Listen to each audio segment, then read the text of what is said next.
You mentioned to me, Dean, about forests. Was it monoculture that I found fascinating? Yeah, so a monoculture is basically where you grow one crop of something without, in large scale. So it can be a forest where you're only growing one pine tree really close together, or it could be acres and acres of fields where you're only growing, one crop. And what tends to happen with that is that the biodiversity of the land goes down because you've only, and you also have more problems with pests and diseases because the fact that you've only got one, it's very much a target because it's all one type of thing.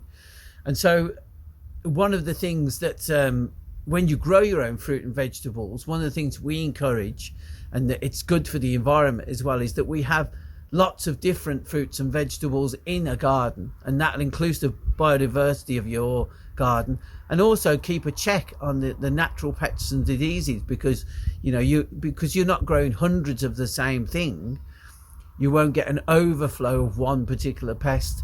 So I think it's a really interesting thing that not a lot of people think about, is that a garden, thousands and thousands of gardens doing this sort of thing will help with the local biodiversity. Yeah.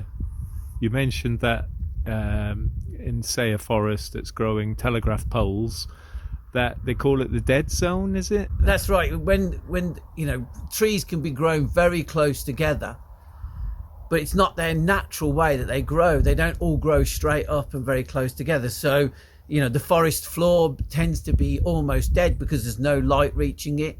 And because there's no, plants on that forest floor, it means that, the biodiversity of that forest goes right down. Nothing can live in it. Yeah. So it's commercially, very good commercially because they get a lot of wood out of it. But the local land and the surrounding land has lost a lot of habitat. Right.